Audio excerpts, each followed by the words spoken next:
Hey gang, today we are in Cincinnati, Ohio on a cold January morning starting off 2024, and we are at Spring Grove Cemetery. Spring Grove is, I think, the third largest cemetery in the country, and it's got a lot of famous people here and some amazing monuments and statuary, sculptures and graves.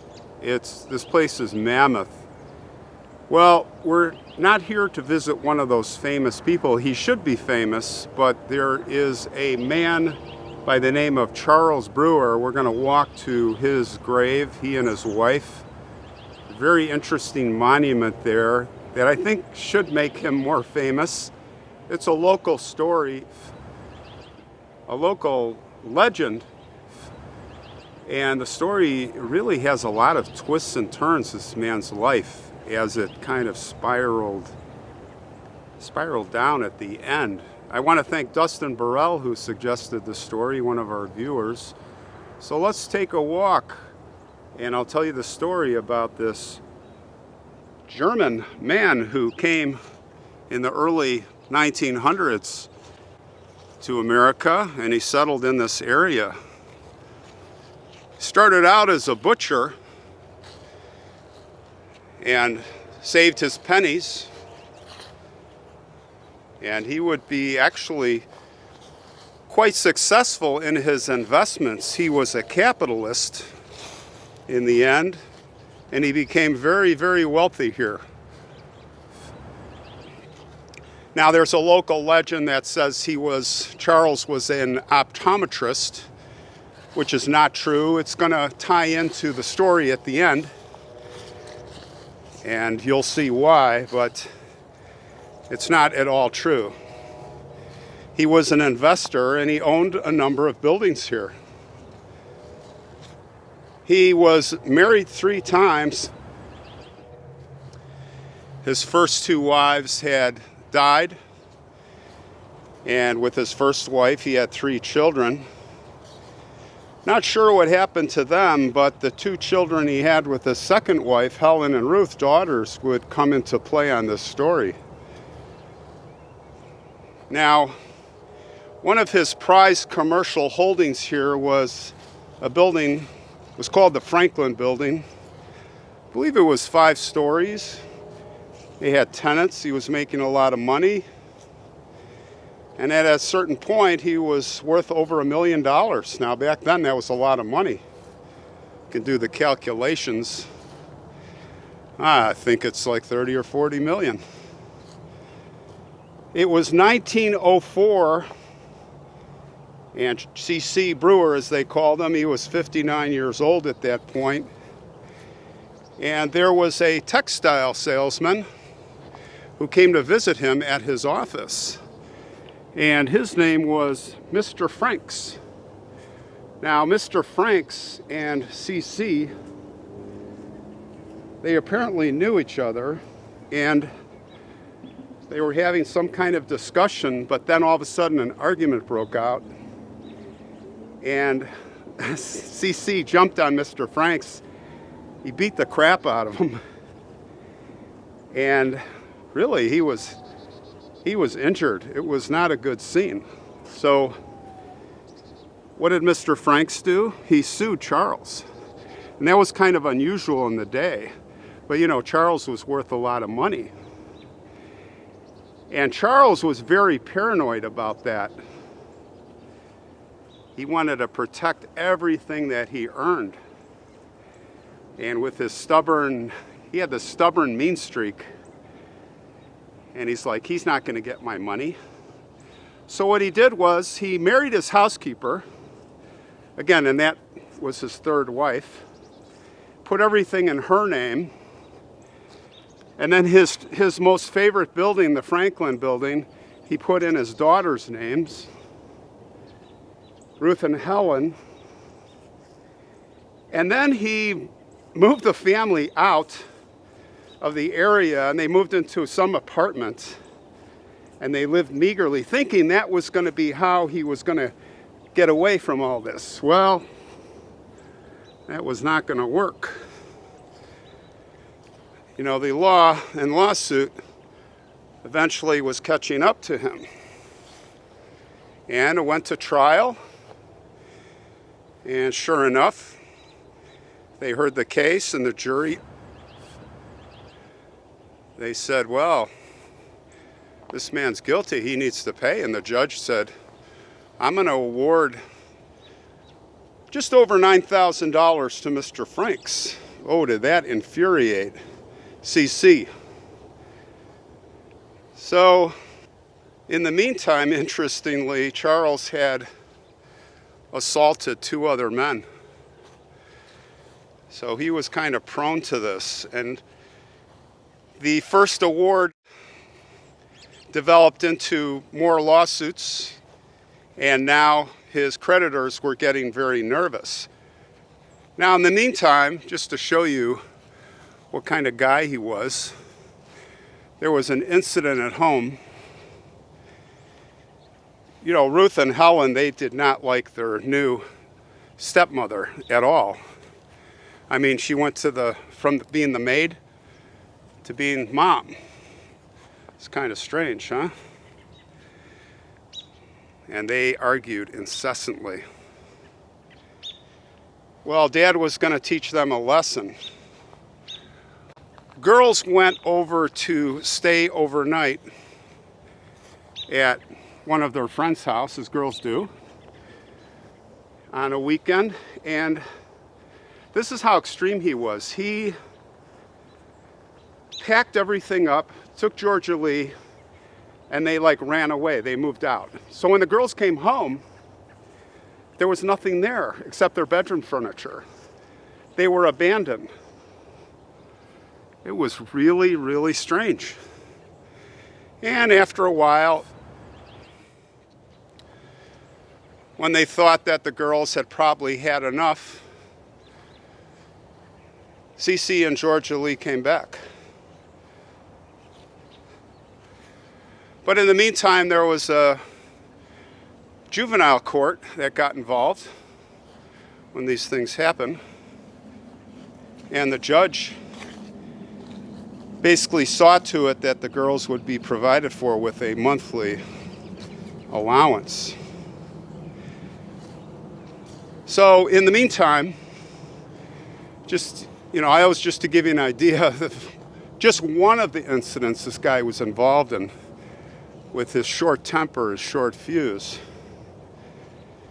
Now, in the meantime, with the lawsuits going on, you have one lawsuit that has already been won, but it's only $9,000. I think it was increased to almost $30,000. And then you've got 2 others, and now the creditors are getting nervous. They're like, hey, we're going to lose our holdings, the mortgages. So they closed the loans.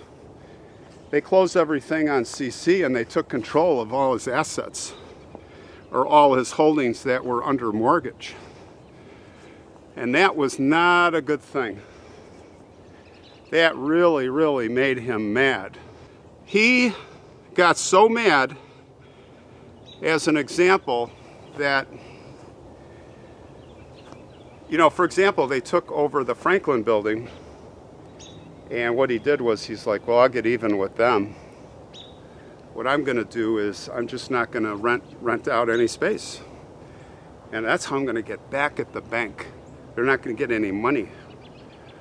So the bank took over, and they took possession of the building.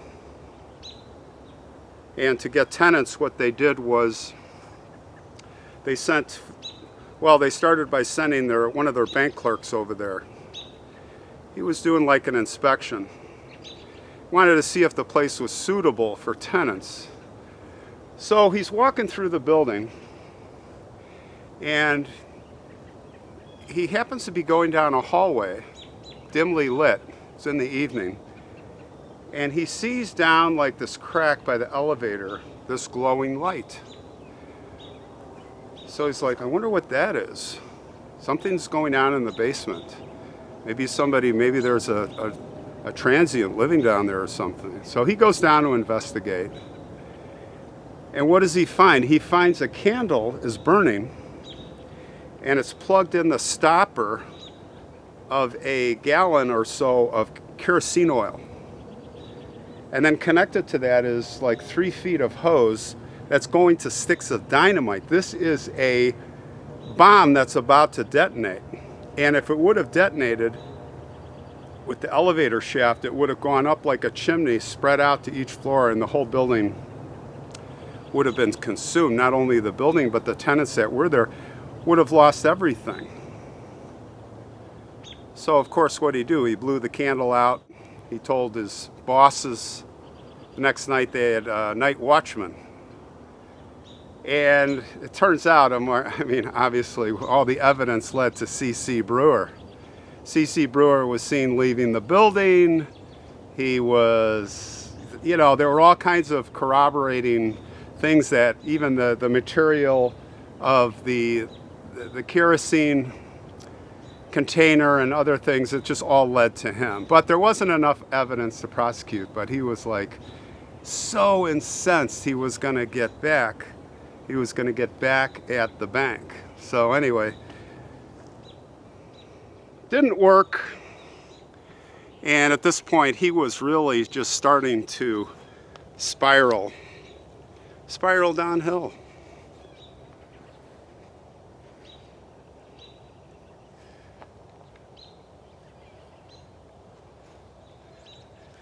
Did I say that Charles was very strange and eccentric? Well, it happened at that time. There was a new trend among the rich. Plan your funeral, design your final resting place. The whole Victorian era was coming to the tail end, and now there's this new thing from the mourning process was now fashionable, your funeral. And Charles was all in. He was loving that. He had 2 custom mahogany copper-lined caskets specially made for he and Georgia Lee with airtight ceiling linings, copper-lined, as I mentioned. And he was bragging about it. And the word got around and the newspapers came, kind of a macabre story. This sounds fun to talk about, and he's actually interviewed for all of this. And it appeared in the papers. He told a reporter that the caskets that he and Georgia Lee were going to be in were going to keep them in stable condition for centuries. And guess what? He kept these 2 caskets under their bed. He brought them home. And poor Georgia Lee, she was mortified. She was quoted as saying, he is the master of the household. As I said, there was an article published by the St. Louis Post-Dispatch on April 26, 1908, all about this and the family. And you really have to look at the section, How to Be Comfortable in Your Coffin, where Charles talks about all of this.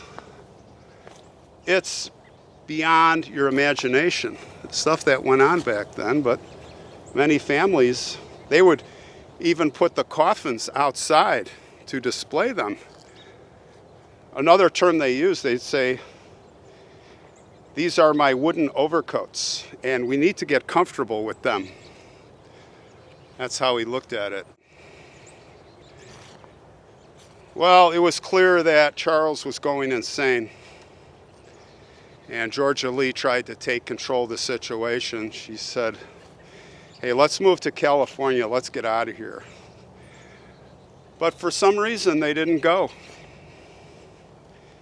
3 months later, Charles was found wandering the streets. And as they looked for him, Georgia Lee saw that $1,600, all of her money that she had hidden away, was gone. Well, they finally got him home, and she confronted him on the money, and an argument erupted. And it got physical. But no, Georgia Lee wasn't hurt. This time, Charles is the one who got hurt. He fell down, and he smashed his head open. Well, that was it. The men in the white coats came, and they took Charles to the asylum. And 1 month later, he was dead, 63 years old. Yeah, the guy completely derailed.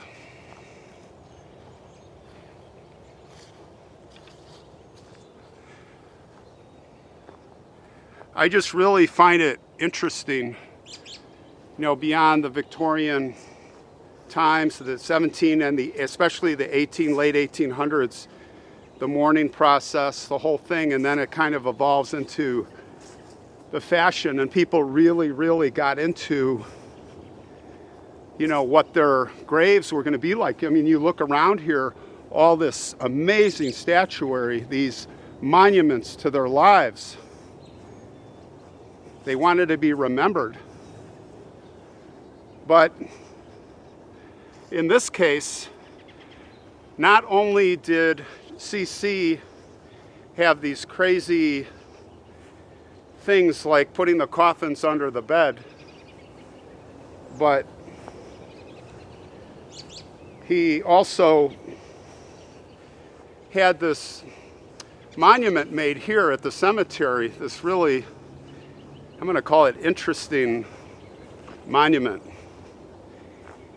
And it is a bust of him, a bust of his face, right around the corner right here. So here you see the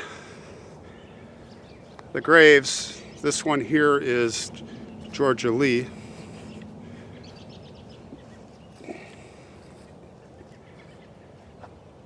Huge concrete covers. And here's Charles.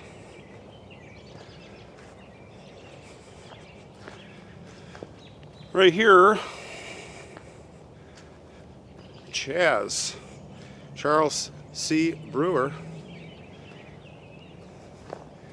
And here is what I was talking about. That's him. But what makes that so interesting?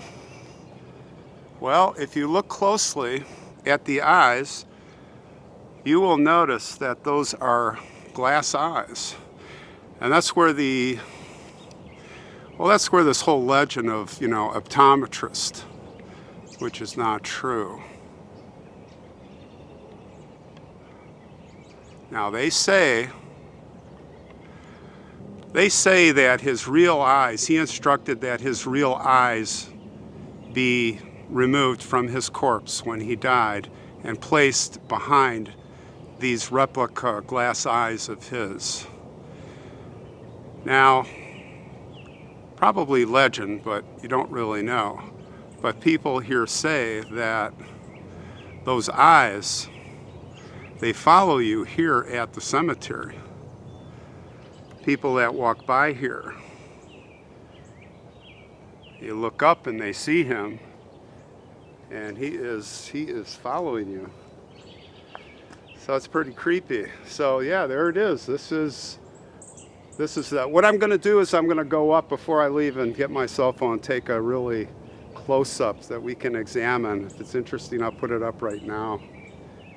And let's take a close look at those eyes. But they do, I did walk, when I first came, I was walking around, and they do kind of look like, it's like that Jesus painting when we were little. The eyes follow you. Just creepy, man. Well, that's the man. C.C. Brewer. Look into his eyes.